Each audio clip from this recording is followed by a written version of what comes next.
Wow wow wow wow. I mean अभी जो मैंने 10 मिनट पहले देखा उसको देखने के बाद this is the only reaction that I can think of as of now. Well, मैं बात कर रहा हूँ मणिरत्नम की much awaited magnum opus Ponniyin Selvan part 1 के ट्रेलर के बारे में, जो कि अभी आधे घंटे पहले रिलीज हुआ है और मैंने 10 मिनट पहले देखा। एंड उस ट्रेलर को देखने के बाद I am so psyched, I am so fucking psyched for the movie कि अब तो मुझसे इंतजार नहीं हो रहा। Like just take my fucking money and release the film right now. The presentation of the trailer, the scale, the grandeur, spectacle, everything. Like वो trailer काफी है आपको फिल्म के लिए पूरी तरीके से हाइप अप करने का।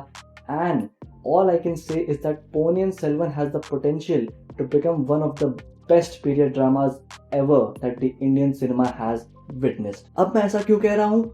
Well, इस वीडियो में हम पोनियन सेल्वन पार्ट 1 के ट्रेलर के ही बारे में बात करेंगे और उससे रिलेटेड कुछ और चीजों के बारे में भी बात करेंगे। We'll try to figure out कि what we can expect from the movie, basically what are we signing up for. So without wasting any time, let's begin.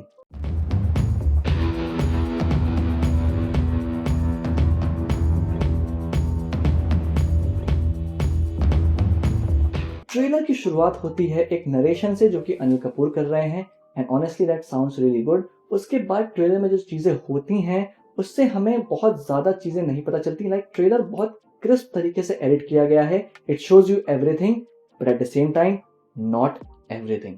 जो थोड़ा बहुत हमको पता चलता है वो है कैरेक्टर्स के बारे में, थोड़ा सा प्लॉट के बारे में, द वर्ल्ड ऑफ चोला जो कि इस पूरी फिल्म में बनाया गया है। ये सब चीजें हमको पता चलती हैं और ये चीजें हम अभी फर्दर इस वीडियो में डिस्कस करेंगे। लेकिन इससे पहले मैं इस चीज को लेके आगे बढ़ूं, मैं एक चीज बहुत क्लैरिफाई करना चाहता हूं। मैं कुछ लोगों को बिल्कुल साइड कर देना चाहता हूं, स्पेशली उन लोगों को जिनको लग रहा है कि ये एक रैंडम पीरियड ड्रामा होने वाली है। और मैं उन लोगों को भी साइड करना चाहता हूं जिनको ये लगता है कि ये एक वीएफएक्स और ओवर द टॉप एक्शन से लोडेड एक फिल्म होने वाली है। क्योंकि अगर आप इन दोनों में से कुछ भी एक्सपेक्ट कर रहे हो इस मूवी से, तो बॉस ये मूवी आपके लिए नहीं है। अब बात करें अगर तमिल ऑडियंस के बारे में, तो उनके बीच इस फिल्म को लेके बहुत बहुत ज्यादा एक्साइटमेंट है। अब इसके पीछे आखिर रीजन क्या है? वेल, इसके पीछे रीजन ये है कि ये मूवी कल्कि द्वारा लिखी गई एक नॉवेल पोनियन सेल्वन पे ही बेस्ड है।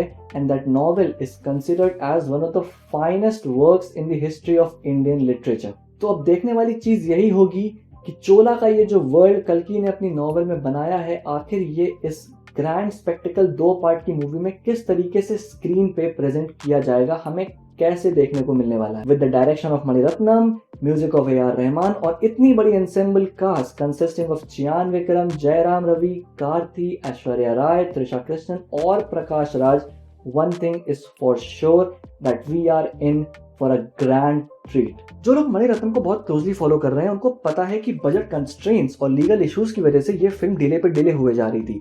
बट अब फाइनली ये फिल्म आ चुकी है और 30 सितंबर को हमको मालूम चलेगा कि मणिरत्नम सर ने क्या कल्कि की इस बेहतरीन स्टोरी को स्क्रीन पे जस्टिफाई किया है या नहीं, सक्सेसफुल हो पाए हैं या नहीं। Well, obviously he will be. He is fucking Maniratnam, one of the finest directors in Indian cinema. और अब मैं आपको इससे जुड़ा एक बहुत जबरदस्त फैक्ट बताने वाला हूं। अब आप सबने बाहुबली मूवी तो देखी होगी और बाहुबली का वो आइकॉनिक सीन भी याद होगा जब शिवगामी देवी पानी में डूब जाती हैं पर उनका हाथ बाहर होता है और बेबी बाहुबली को पकड़ा हुआ होता है। लेकिन क्या आपको ये पता है कि ये सीन एक्चुअली में पोनियन सेल्वन नॉवेल का ही है? और खुद एस.एस. राजामौली ने इस बात की पुष्टि करी है। और सिर्फ इतना ही नहीं, एस.एस. राजामौली का ये भी कहना है कि पोनियन सेल्वन से ही इंस्पायर होकर उन्होंने बाहुबली मूवी बनाई थी।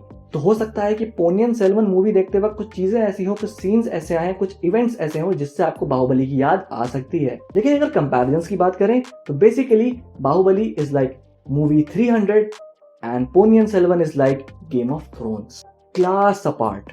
अब जब गेम ऑफ थ्रोन्स की बात आई है तो एक सवाल आता है कि what made game of thrones so special? आखिर क्या उस शो को इतना स्पेशल बनाया कि वो वर्ल्ड का नंबर 1 शो कहलाता है? क्या उसके स्केल ने, क्या उसके सेटअप ने, क्या टेक्निकल एस्पेक्ट्स ने?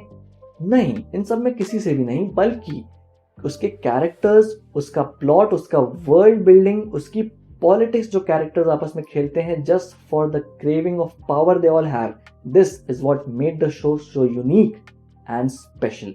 अब मैं ऐसा क्यों कह रहा हूं? क्योंकि पोनियन सेल्वन का टीजर भी जब पहले आया था तो इसके वीएफएक्स को लेकर बहुत लोगों ने क्रिटिसिज्म किया था कि VFX up to the mark नहीं है, ये जो 500 करोड़ का बजट है इस फिल्म का इसको जस्टिफाई नहीं कर पा रहा है। वेल, उनका क्रिटिसिज्म पूरा करेक्ट है, मैं बिल्कुल नहीं कह रहा कि वो अपनी जगह गलत हैं, बट मैं एक पॉइंट डालना चाहूंगा कि वीएफएक्स एक्चुअली पोनियन सेल्वन का स्ट्रॉन्ग पॉइंट है ही नहीं। तो अगर वीएफएक्स इस फिल्म का स्ट्रॉन्ग पॉइंट नहीं है तो आखिर क्या है? वेल, वही है जिसने जीओटी को one of the best shows in the world बनाया। कैरेक्टर डेवलपमेंट, प्लॉट, पॉलिटिक्स और वर्ल्ड बिल्डिंग। अब बात करते हैं ट्रेलर के बारे में, थोड़ा सा प्लॉट के बारे में कि क्या हमको पता चला, what we can expect from the movie. तो अगर बेसिक प्लॉट की बात करें तो the plot of the movie revolves around the Chola kingdom, around the period of Chola kingdom, जब वो सदर्न इंडिया पे राज कर रहे थे एंड अपने किंगडम को श्रीलंका और मालदीव्स तक भी एक्सपैंड कर चुके थे। तो चोला किंगडम के किंग सुंदरा चोला, जो कि इस फिल्म में प्रकाश राज जिनका रोल प्ले कर रहे हैं, वो अब बूढ़े हो चुके हैं और अब उनकी थ्रोन और उस थ्रोन के साथ जो पावर आ रही है उस पे सबकी नजर पड़ चुकी है। और सिर्फ इतना ही नहीं, चोला को बाहर से भी उनके सबसे बड़े एनिमीज ने घेर लिया है, जो कि हैं पांड्यास, जिनका सिर्फ एक मकसद है, चोलास का खात्मा। अब बुक के हिसाब से इस पूरी स्टोरी का जो नरेशन कर रहे हैं वो है वंध्या देवन, जो कि इस फिल्म में कार्थी प्ले कर रहे हैं। तो Vandhiya Devan basically is the prince of the Vanara clan, जो कि बेसिकली चोलास की आईज और ईयर्स हैं। जो चोला की डायनेस्टी में जो डायनेमिक चेंजेस आ रहे हैं और इस किंगडम के बाहर बाकी जगह जो चेंजेस हैं, बाकी एम्पायर्स में चेंजेस हैं, उन सब पे नजर रखना इनका काम था। चियान विक्रम, जो कि आदित्य करिकलन का रोल प्ले कर रहे हैं, Aditya Karikalan in the novel was basically the rightful heir to the Chola kingdom. Jayaram Ravi हमको दिख रहे हैं राजा चोला के रूप में। अब मैं बता दूं कि इस फिल्म में उनका रोल इतना ज्यादा नहीं होने वाला है। ये फिल्म बेसिकली उनके कैरेक्टर को सेटअप करेगी और फिर उनका कैरेक्टर फुल थ्रॉटल जाएगा पार्ट 2 में, जो यानी कि पार्ट 1 में ज्यादा फोकस हमें आदित्य करिकलन पे रहेगा, जो कि चियान विक्रम प्ले कर रहे हैं। अब इस फिल्म का एक और हाईलाइट है, वो है ऐश्वर्या राय की वापसी। Not because she is looking beautiful and all, but जो वो कैरेक्टर प्ले कर रही है, वो एक ऐसा कैरेक्टर प्ले कर रही है जो कि ऑलमोस्ट एक एक्ट्रेस का ड्रीम है। She is playing the role of Nandini, which is one of the most pivotal character in the Ponniyin Selvan novel. और जो पूरे चोला किंगडम वर्ल्ड का डायनामिक जो चेंज होता है उसमें इस कैरेक्टर का बहुत बड़ा हाथ है। अब इससे ज्यादा मेरे लिए कुछ भी बताना सही नहीं होगा, बिकॉज ऑनेस्टली अगर मैं बहुत डिटेल में जाता हूँ तो आपके लिए फिल्म स्पॉइल ही समझो अपने लिए, और मैं नहीं चाहता। अब नॉवेल जिन्होंने पढ़ी है उन्होंने पढ़ी है, पर हर कोई नॉवेल नहीं पढ़ना चाहता, और जिन्होंने नहीं पढ़ी है मैं चाहता हूँ कि वो इस ग्रैंडियर स्टोरी को थिएटर्स में विटनेस करें पूरी तरीके से। और अगर आप थोड़ा बहुत कैरेक्टर्स के बारे में जानना चाहते हो, उनके बारे में पढ़ना चाहते हो पोनियन सेल्वन नॉवेल पे, तो स्पॉटिफाई पे आपको पोनियन सेल्वन नॉवेल की ऑडियो बुक आराम से मिल जाएगी। ये फिल्म बेसिकली मणिरत्नम का कमबैक भी मार्क करती है। मणिरत्नम, जो को मैंने कहा one of the finest directors in the Indian cinema, और जिनकी पिछली फिल्म कुछ ऑडियंस और क्रिटिक्स दोनों से ही अच्छा रिसेप्शन नहीं पा पाई, बट इस बार ये देखते हुए कि ये मणिरत्नम का ड्रीम प्रोजेक्ट है, I have high hopes that this film will turn out good and will provide a theater experience of a lifetime. So that's it for today's video, guys. Write down in the comments below कि आपको क्या लगता है पोनियन सेल्वन के बारे में, और क्या आप एक्साइटेड हैं कि नहीं। वीडियो को लाइक करना मत भूलिएगा और चैनल को सब्सक्राइब करना तो बिल्कुल भी मत भूलिएगा। We'll see you guys in the next video.